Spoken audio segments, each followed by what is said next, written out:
নমস্কাৰ আপোনালোক সকলোকে নিপা বৰাৰ কিচেন এণ্ড ব্লগলৈ স্বাগতম জনাইছোঁ। আশা কৰোঁ সকলো আপোনালোক ভালে আছে। এই হাঁহৰ মাংস কেনেকৈ হাঁহ বচাৰ পৰা বনোৱালৈকে মই গোটেই ভিডিঅ'টো প্ৰস্তুত কৰিছোঁ। আপোনালোকে ভিডিঅ'টো সম্পূৰ্ণকৈ চাব। হাঁহ বহুতে খাবলৈ ইচ্ছা কৰে, কিন্তু বাচিবলৈ চাফা কৰা কেনেকুৱা এই চিষ্টেমটো বহুত জটিল পায়। মই এনে এটা সহজ চিষ্টেম দেখুৱাইছোঁ, সহজ পদ্ধতিৰে কেনেকৈ পাখিবোৰ এৰুৱাই হাঁহ যোগাৰ কৰিব পাৰি, খোৱাৰ যোগাৰ কৰিব পাৰি। গতিকে ভিডিঅ'টো আপোনালোকে সম্পূৰ্ণকৈ চাব। যিসকল ভিউৱাৰ্ছ নতুন, আশা কৰিছোঁ আপোনালোকে মোৰ চেনেলটো ছাবস্ক্ৰাইব কৰি ৰাখিব। মই বহুত এনেধৰণৰ নতুন ভিডিঅ' দি থাকিম, আপোনালোকে দেখা পাই থাকিব। আহক আমি আজি মোৰ ভিডিঅ'টোৰ মাজলৈ যাওঁ। হাঁহ বাচি আছে, চাওক। হাঁহ বুলিলে হাঁহৰ মাংসটোৰ টেষ্ট হ'ব যেতিয়াহে হাঁহখিনি ভালকৈ চাফা কৰা হয়। হাঁহটো ভালকৈ চাফা কৰি কটাৰো বহুত কথা থাকে। সেয়েহে মই আজি আপোনালোকলৈ সম্পূৰ্ণ ভিডিঅ'টো ব্লগ আকাৰে আগবঢ়াইছোঁ।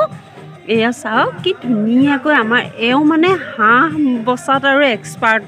হাঁহ মাংস বহুতে এই বচাৰ এলাহতে খোৱা নহয়। এয়া দেখিছে, হাঁহটো উতলা গৰম পানী দি দিছে আৰু তেতিয়া পাখিবোৰ আঁতৰাবলৈ সহজ হৈ পৰিছে।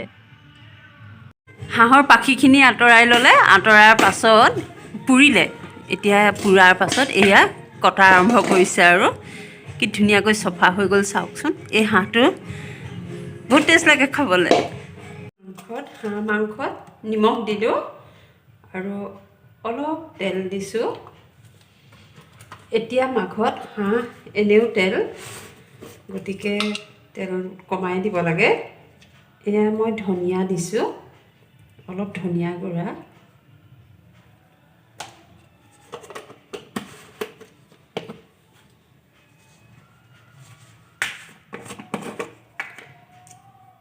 এয়া হৈছে জিৰা আৰু জালুক।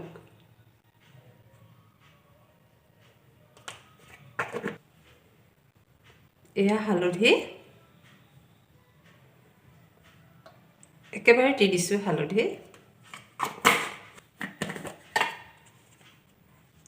আৰু অকণমান ৰেড চিলি দি দিছোঁ ৰঙৰ বাবে। এইখিনি মই ধুনীয়াকৈ মিহল কৰি 10 মিনিটমানৰ বাবে ৰাখি দিওঁ। এয়া পিঁয়াজ, আদা, নহৰু মই মিক্সিত দি লওঁ আৰু গৰম মছলাও ইয়াতে দি দিছোঁ। এয়া ইলাচি, লং, ডালচেনি। তেল গৰম হ'ল। মই যিখিনি মাংস খানি থৈছিলোঁ, এয়া মা মছলা খানি থৈছোঁ, এতিয়া দি দিছোঁ।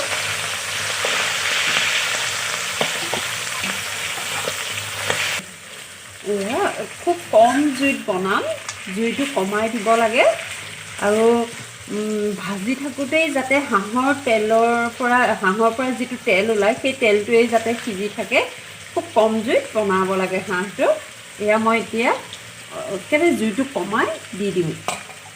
কম জুইত মই মাজে মাজে লৰাই আছোঁ। আৰু যিখিনি মিক্সিত মই পিঁয়াজ, আদা, নহৰু, গৰম মছলা দি লৈছিলোঁ, সেয়া এতিয়া মই দি দিছোঁ।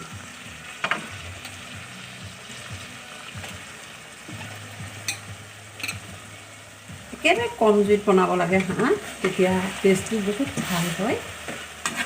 ইয়াত কোমোৰাও দি বনাব পাৰি বা ওলকবি, বহুত কিবা কিবি বেলেগ বেলেগ ধৰণে ষ্টাইলত বনাই দিব পাৰি।